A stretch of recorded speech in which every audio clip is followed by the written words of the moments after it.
Hey guys, welcome to today's episode, and I'm so excited. We have Brad Kearns. His website is bradkearns.com, and today we're talking about 2 meals in a day, what happens when you get in a stall. We're talking about the advantages and disadvantages of a keto diet versus the paleo diet.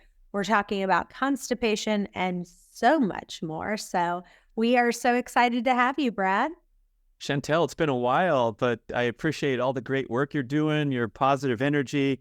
And as we talked about before going live, we are going to get deep into these issues and get things settled and clear for the listeners, because there's so much confusion and controversy when we're talking about the latest dietary strategy and the fitness craze and all the things that are happening. We're getting bombarded with messaging about how to get fit and healthy and eat right.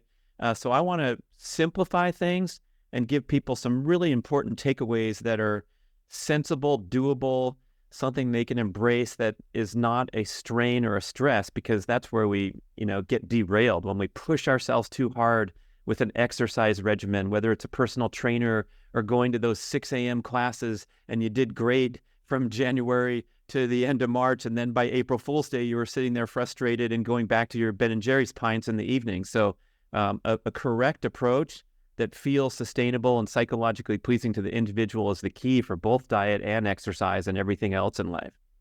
Awesome. Well, I know that you and Mark Sisson both have written and published numerous best-selling books, 2 of them which are 2 meals a day, and then also the Keto Reset Diet. What I want to talk about is knowing after writing that book, because I've written 4 books myself, and one of the books I wrote was 1 Meal and a Tasting.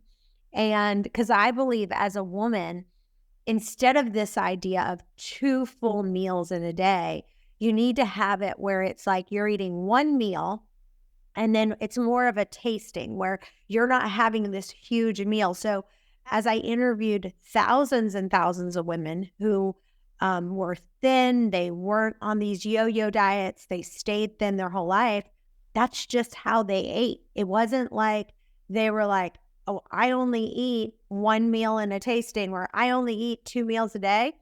But when you actually sat down with them and said, what'd you eat yesterday? What'd you eat the day before? What did the day before look like? They were like, well, I didn't really start eating till around noon. And then I had, something small, or whatever it was. That's what we figured out. So let's start by talking about those 2 books and what are some things that your daily life, like what does your daily life look like, and how are you maybe still doing the things on those 2 books, or has anything changed? Thanks, Chantel. Boy, a tasting sounds so elegant and fancy. I feel like I want to get invited to Chantel's world and Chantel's book, because I think that's going to work. I love it. What a great angle. So all these strategies, just like the clever book title you mentioned, and our efforts to embrace, a 2 meals a day book title is contemplated to finally once and for all reject this silly 3 meals a day or 3 squares a day that we've been programmed to believe is the path to health for the last 150 years or whatever. The 3 meals a day came from the Industrial Revolution, the factory era. So you ate breakfast before you went off to bust your butt all day in the factory. And of course, you had a lunch break from a hard manual labor job, which those listening that are engaged in a manual labor type job, heck yeah, you're going to take a break at lunch and you're going to chow down. So I'm not going to make a blanket recommendation for anybody, because those of us who are on our feet all day and busy and need a break in the middle of the day. But the main listening audience is probably in a office type experience, not burning a ton of calories, just working. And so we certainly don't need to shovel food down our throats on regular intervals in order to be healthy. Furthermore, the main problem that we're seeing in modern life is there's a term coined called energy toxicity, which implies that we store too many calories and we burn too few. Notice I didn't say eat too many calories, because really what we want to focus on is what we do with the calories. And when you eat a Twinkie that's 200 calories, or sit down to a bowl of fresh fruit that's 200 calories, those are not equivalent because the body does something different when it consumes processed foods. Processed foods interfere with your ability to manufacture energy internally, with your ability to burn stored body fat. So when you shovel processed foods down your mouth, even if you're on a calorie restriction diet and you're devotedly counting that you're only hitting this number of calories a day, but you're eating crappy powdered meals from a very prominent weight loss program regimen, or going to the store and getting stuff that's in a package or a box or frozen or has been altered, it throws off your metabolism to the extent that you have a greater propensity to store fat instead of burn it, and also to the extent that your appetite gets screwed up such that you're going to consume too many more of these processed calories because your metabolism's all messed up. So rather than focus on total caloric intake, or even sweating the need to eat in a restrictive window, like don't eat anything until noon and then you're going to succeed, it's more important to focus on the food choices that you're making and have a really devoted and diligent elimination of all manner of nutrient deficient, difficult to digest processed foods. And we put those in three main categories. So if you're taking notes, you can click your pen now. It is refined industrial seed oils, refined grains, and refined sugars.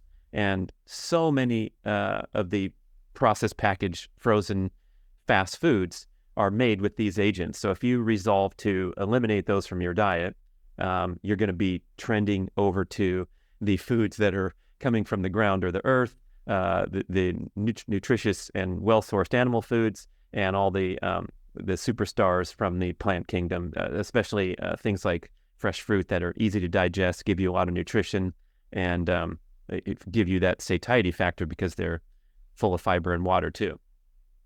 Did you guys know that 97% of Americans are deficient in at least one mineral? It's true. You need more than a dozen minerals for your body to function at its best, but with the standard American diet, it's almost impossible. So here's where Beam Minerals comes in. Guess what? All you have to do, take one little shot of this one little shot of this one, and guess what? It looks like this, but it tastes like water.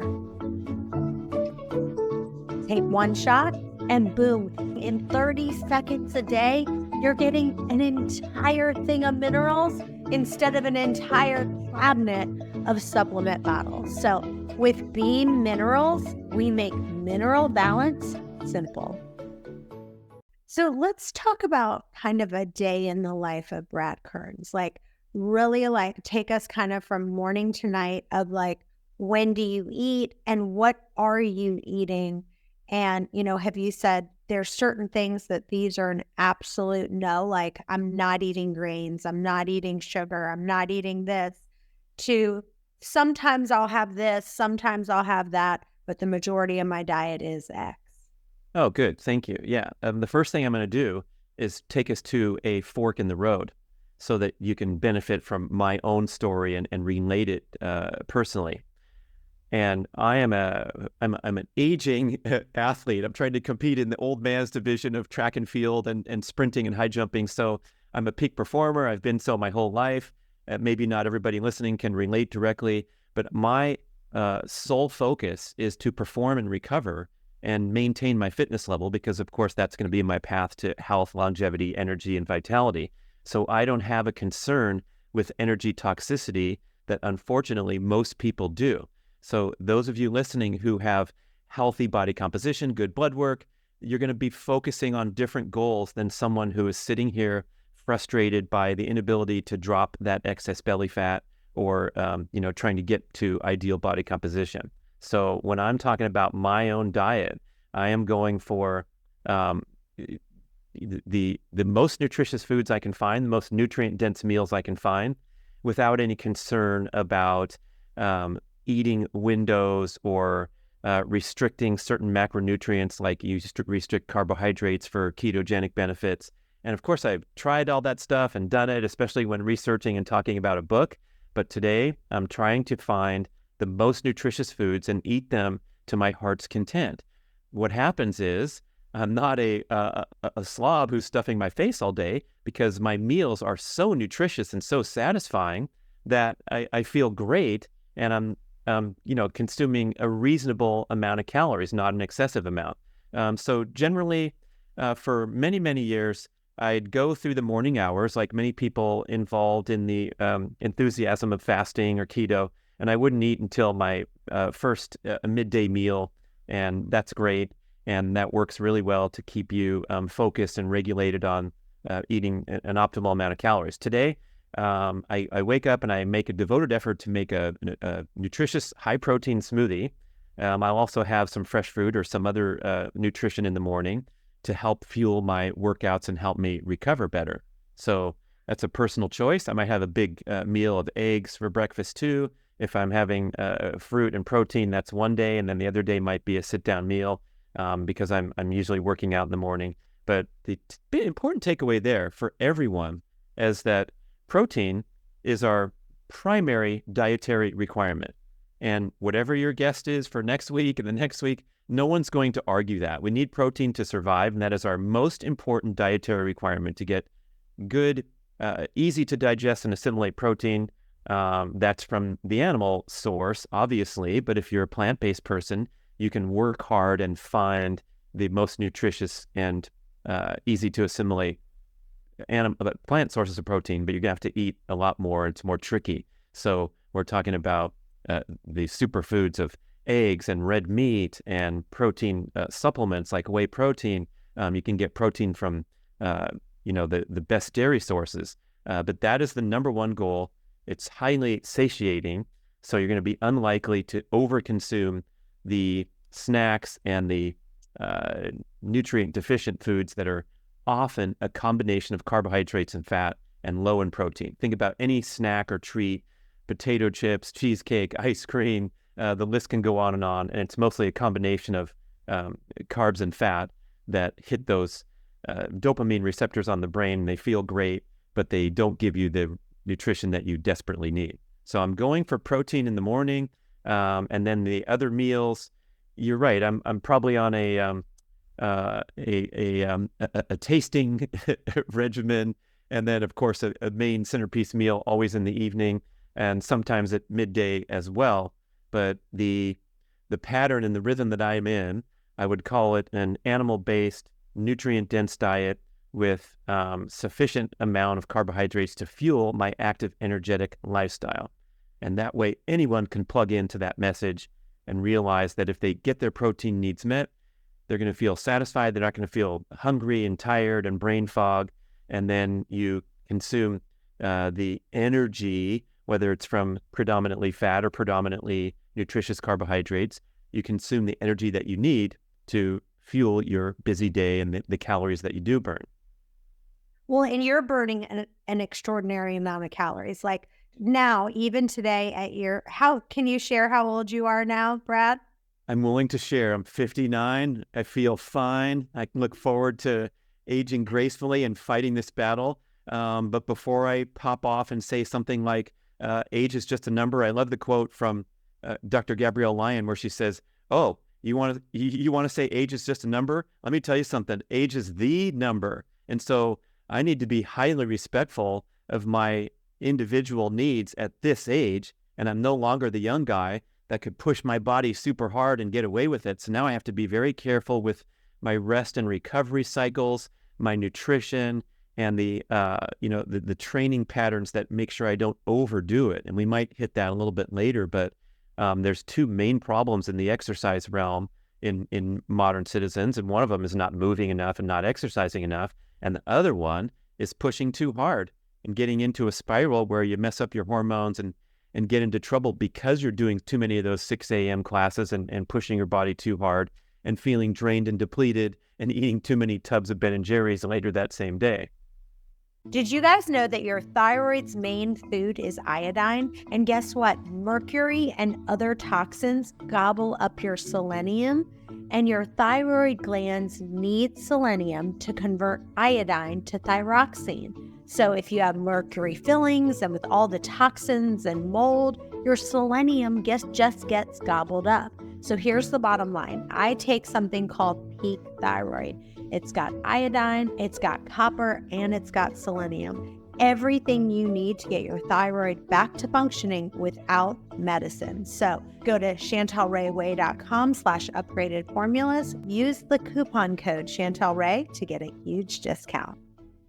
Well, and we had Mark Sisson on, and if you missed that episode, you guys need to go back and listen to that episode. But one of the things that I really believe in, and I think that, as I'm getting older as well, he talked about the power of walking and just how as you get older, you have to focus on walking because it's the number one thing that you can burn calories, but then you're not so ravenous. A lot of these people, they go to the gym and then they do some kind of crazy workout, and then they're so ravenous. So then they start double eating because they've gotten so ravenous, and then they've gotten injured and all of that. So talk about just as you're getting older, someone who's kind of in their late 40s to late 50s, kind of what that looks like of a workout that's best for weight loss.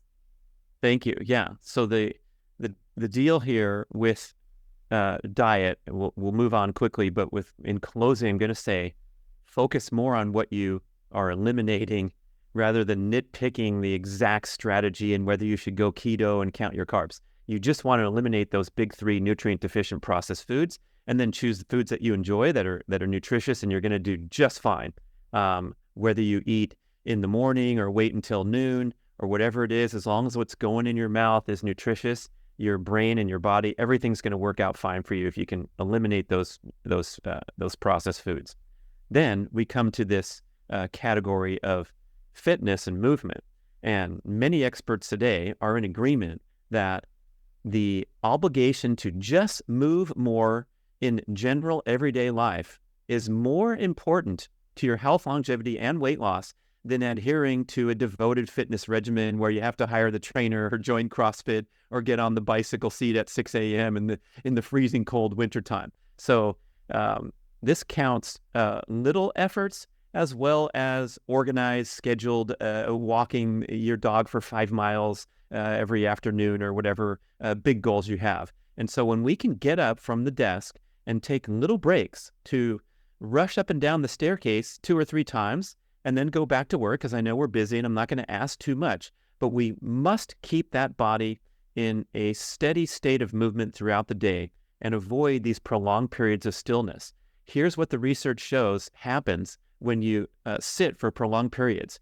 You start to bake systemic inflammation. And I know from many of your past shows, the readers have been listeners educated that systemic inflammation is the root cause of all disease. It's the thing that causes you to be deficient at burning fat and feeling tired, feeling hungry, getting brain fog. It's driven strongly by lack of movement. And you can fix this just by getting up and hustling around the office courtyard for 3 or 4 or 7 minutes, and then going back and doing what you got to do in life, or getting out of the car after a 45-minute commute or whatever's going on, or you're driving your kids over to water polo practice and then you sit in the stands for 3 hours and play games on your phone. Instead, go over into the corner and do some squats and do some jumps and do something with your body so that you're kind of flying under the radar. I'm not saying you have to go crush yourself at these big workouts, but you're active and energetic, and you do little things to sprinkle in throughout the day that are not a big ask. They're not super strenuous. You're not going to be exhausted, but you're going to change your physiology. You're going to guard against this chronic system-wide low-level inflammation that happens when you sit too long, which also screws up your appetite and makes it more tempting to go and hit those snacks and treats and things that give you a quick energy spike and then cause problems over the long term. So it's the critical obligation to move more in everyday life. And as Mark said, this centerpiece goal is to walk, because that is the long lost, forgotten, prominent attribute of human lifestyle. And today we can drive everywhere, or figure out ways where we don't have to move much at all. We can click a button and the food's delivered to our front door. But we have to kind of orchestrate artificial, if you want to call them that, artificial opportunities to walk more in everyday life. here's the best thing about that you alluded to when you posed the question. It's not strenuous to walk. There's no impact trauma where you're going to get injured like you do running over and over again when you just slow down to a walk. And the thing that we've been misled about is that you don't have to sweat or feel strain to get a productive workout. And in fact, when you're sweating and feeling strain every time you go and do cardio, you're overdoing it. You're drifting out of fat burning and into sugar burning, and that's causing you to overeat and stuff your face. So walking is an excellent cardiovascular training session that is developing the aerobic system or the fat burning system without those risks and those drawbacks of pushing yourself too hard. Do you burn a ton of calories walking? No, of course not. And you can eat one Twinkie and that covers your 30-minute walk. You're at if you're counting calories, which you shouldn't, you're not going to be too impressed. But what walking does is it changes your metabolism. It makes you good at burning fat around the clock rather than relying on regular doses of sugar because your life is too stressful and your workouts are too stressful. Let's talk about grains for just a second, because it was funny. I had dinner with a couple friends, and a friend of mine just wrote a book. She's a plant-based fan. She's a fan of plant-based diet. And she just wrote a book, and she's like, I'd love to be on your podcast and blah, blah, blah. And we were talking about grains. And I said, grains, everyone can agree. I mean, I've never had a person on the show that said seed oils are good, right? Like everyone's like seed oils are bad. Everyone's like sugar's bad. Everyone, they all are on the same page on a lot of things. But there's two very controversial pieces. And one is, in her opinion, like healthy grains. Like she believes that healthy grains that are gluten-free are great for all kinds of things. And other people feel like grains are high in carbs, they're high in lectins, they cause joint pain, they cause inflammation. And so, people who are on the plant-based, they are big fans of eating healthy grains. So I want you to kind of talk about, if somebody is on, just in general, what is your opinion of grains? What have you seen, as far as people who have a lot of joint pain and inflammation? Are you a fan of it or not, and why?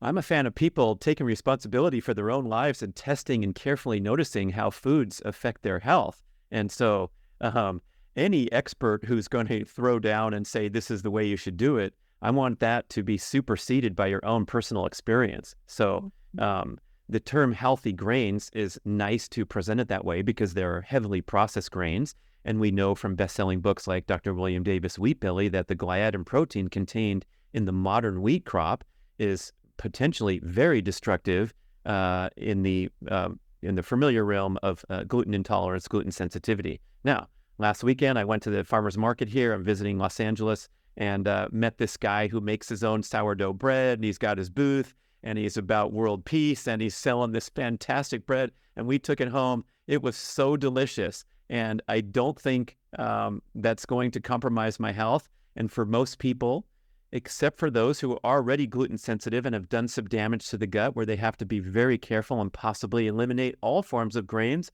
for a long time until they have a good health status. But for most people, or for many people, good, healthy, fresh-baked products are probably not going to destroy their health. One thing I will say, though, and we can get the microscopes out and talk to the laboratory scientists, the nutrient density of grains pales in comparison to the true nutrient superstars of the planet. So if you put salmon eggs or a slice of grass-fed liver or grass-fed ground beef or pasture-raised eggs or seaweed and those products and the fermented foods and the kombucha and the sauerkraut, we're going to see that we have vastly more nutritional benefits from those type of foods than from any type of grain. But if you enjoy your life and you want to have a slice of sourdough bread with your 4 pasture-raised eggs like I did the other day, that's going to be a winning meal. But, we get into problems when we systematically eliminate the most nutrient-dense foods on Earth by objective measurement, for example, in the plant-based approach. And so those people are going to have to be working very hard and reflecting on their decisions that might be based on morality. So we're not going to challenge that, but you're going to have to work very hard to first get sufficient protein. Second, avoid the processed foods that might make up that calorie requirement, because you're not eating the eggs and the ground beef and the oily cold water fish and all the things that give us a lot of nutrition and a lot of satiety.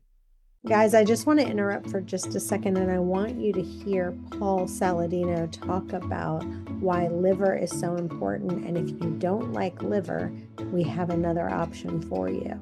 Your ancestors were eating liver. And the reason that this sort of wisdom has been passed down is because liver is very nutritious. It's basically nature's multivitamin. If you look at the nutrients in meat, they're great. You've got zinc, you got B6, you got B12, you got some K2. But if you look at liver, it really complements what's in muscle meat. And there are many unique nutrients found in organs, specifically liver as a powerhouse of these, that are difficult to obtain outside of liver. Like meat and organs are like peanut butter and jelly. They just go together. They're supposed to be eaten together. The easiest way to eat liver is just to do it raw. If you don't want to eat liver raw, you can cook it. But the reason that I like to do it raw is because there are unique nutrients in liver that are probably somewhat degraded when you cook the liver.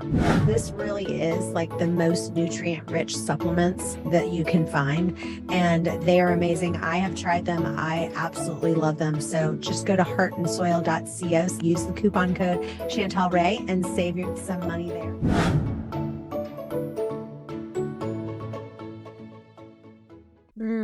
I love what you just said, because for me, I know that if I have even an ounce of gluten, I am just on the floor. Like my gut can't do it. I feel horrible.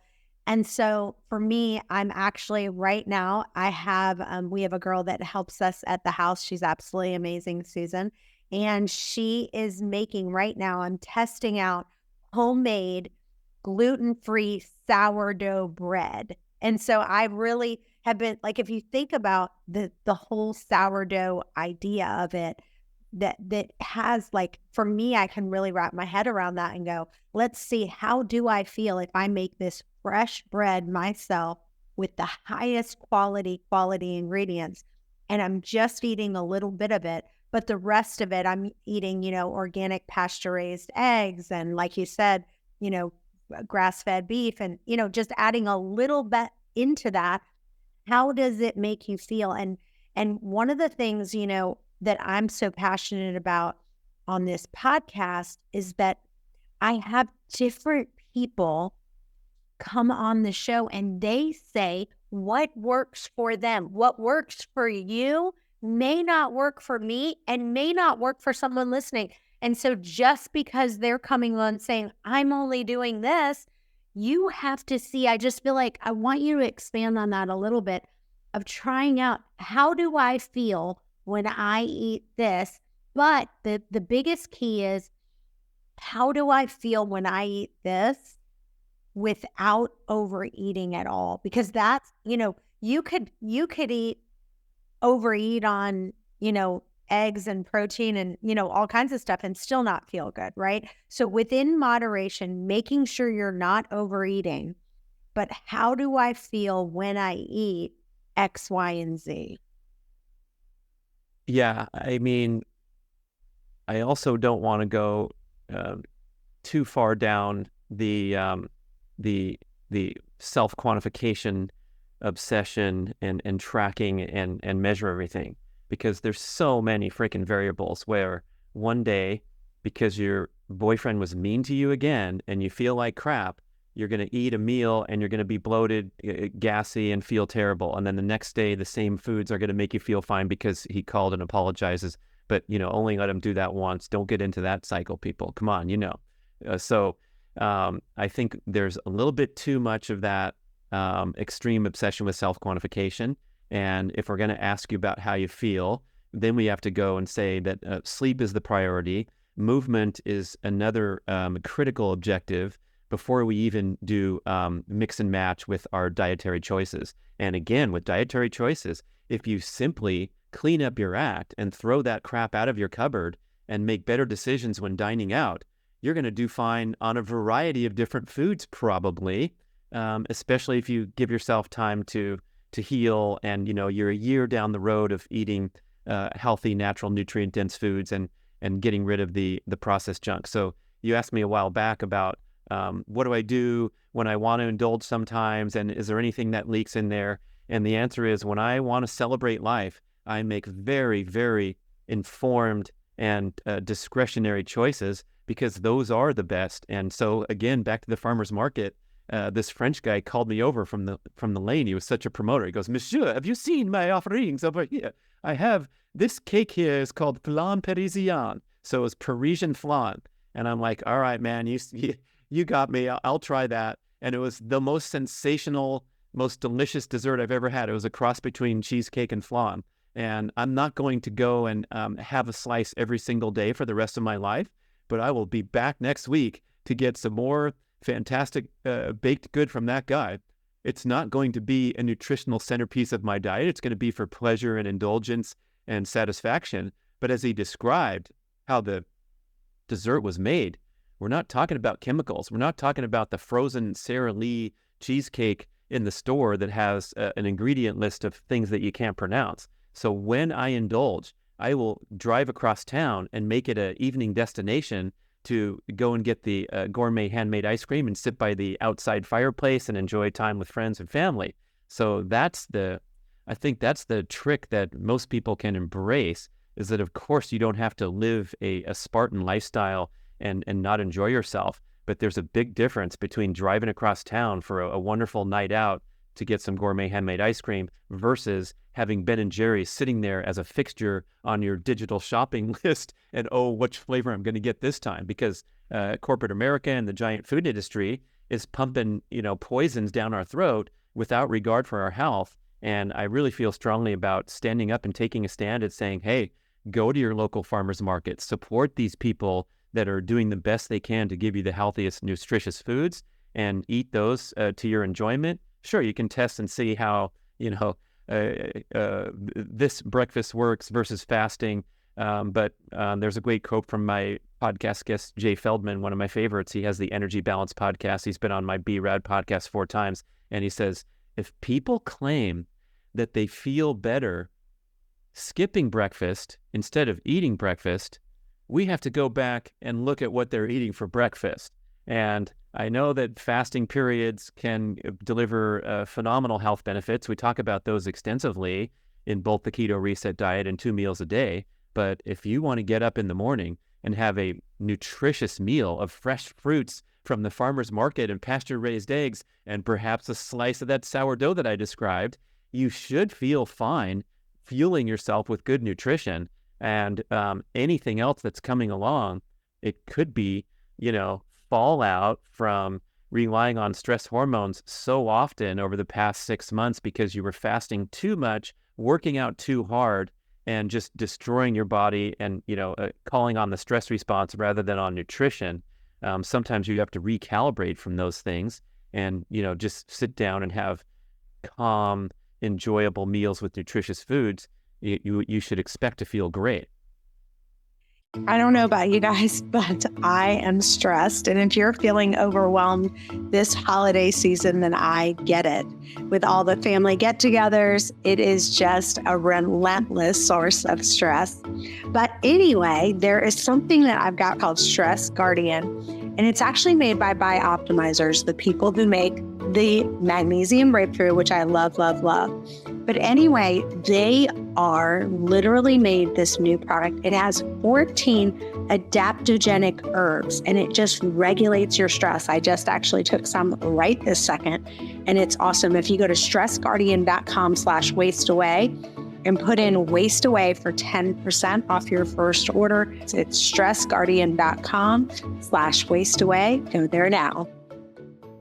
Yeah, I want to end with one last thought. And, it's easy to think of highly self-disciplined people as them being miserable or uptight. And, it turns out, I think, that the people I've met that really exert self-control, that they actually are happier in the long run. And I believe that self-discipline leads to a more fun life and a happier life with more joy. I am one of those people.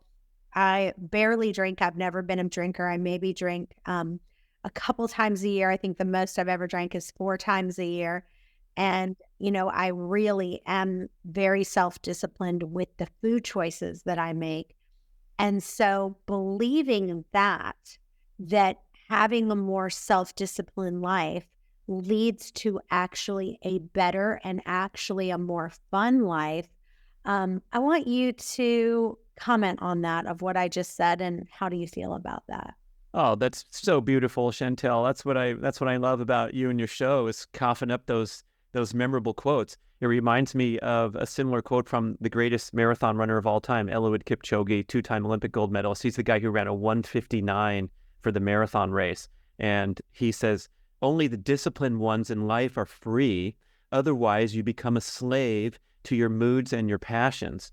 And boy, now more than ever, we really need to reflect on that, because we're bombarded with, pleasure inducing addictive behaviors, digital technology being the most prominent one. Then we have all the problems with substances and things that can really derail your life. But anyone who raises their hand and claims that they're not an addict, we really need to look carefully today, because all it is one potential distraction after another, limiting us from that freedom and that pleasure that you describe when you can exert self-discipline. So everything we've said and everything that will be said in the next 20 shows, let's put that in the framework of, hey, everything's your choice, but when you make good choices, it unlocks the ability to make more good choices where you're in control rather than a slave to your moods and passions.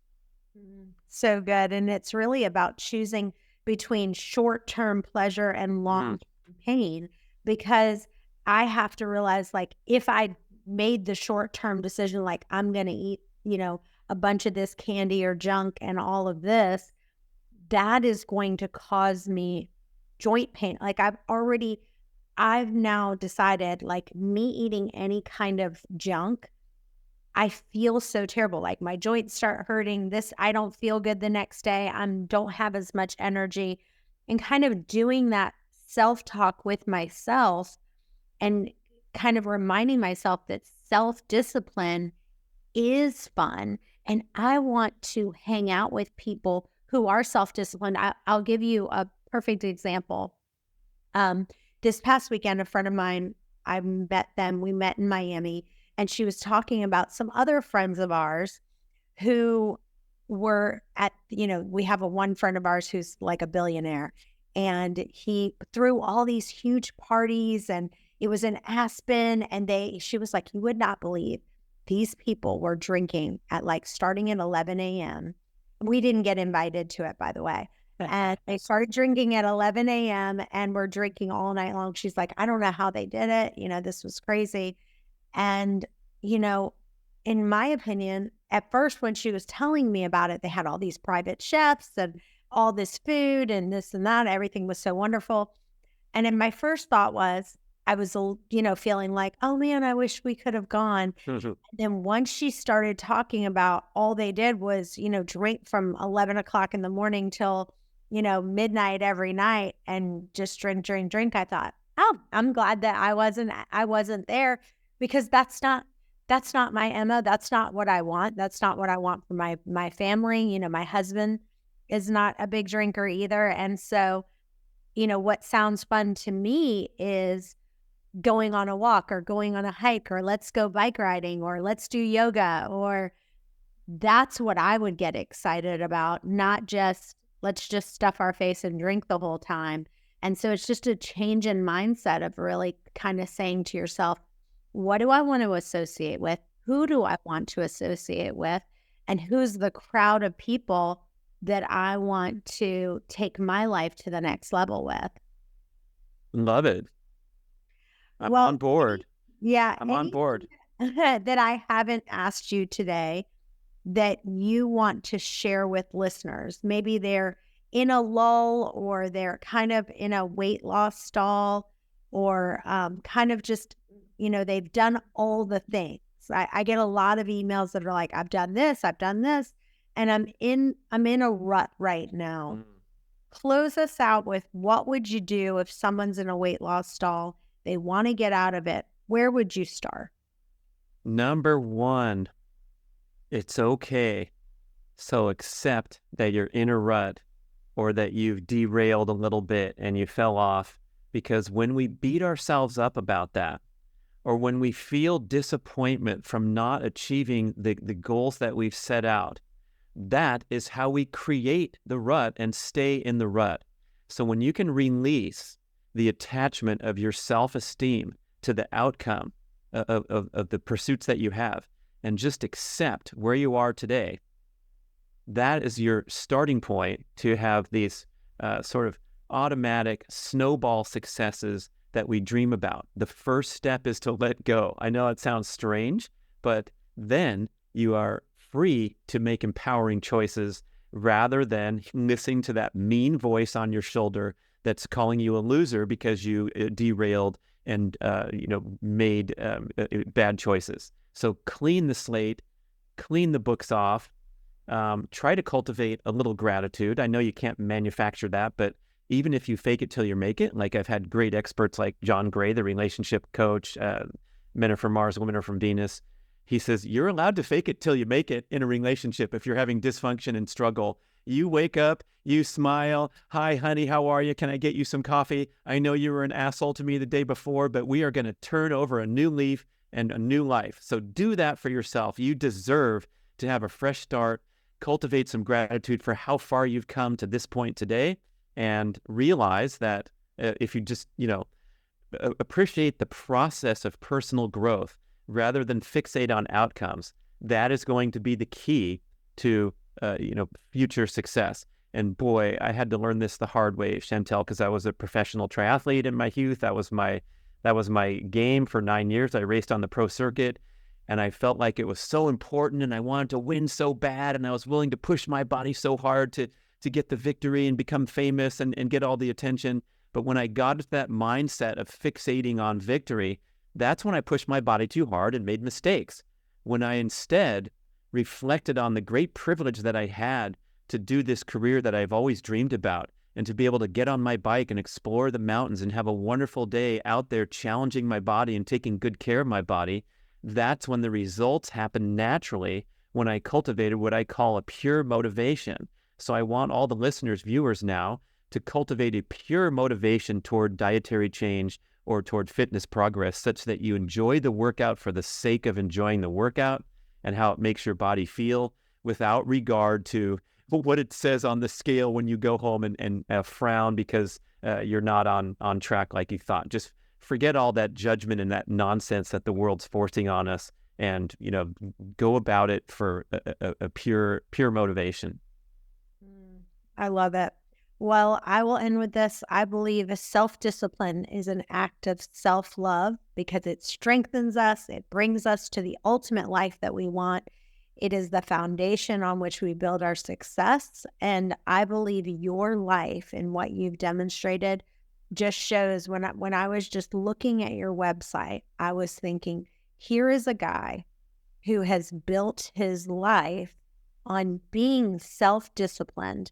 And that is truly an act of self-love, and the strength that it brings, the foundation of your success and where it comes from, all is at the root of self-discipline. And you have been such a wonderful example for all of us to follow. So thank you so much for being with us today. Thanks, Chantel. Now I better not get distracted and watch YouTube videos this afternoon. I better focus on my book, since you're giving me these kudos. I'm gonna live by that now. It's awesome. I love it. Well, thanks so much for being with us, and you guys stay tuned. We've got another episode coming up in just a few. Bye-bye for now.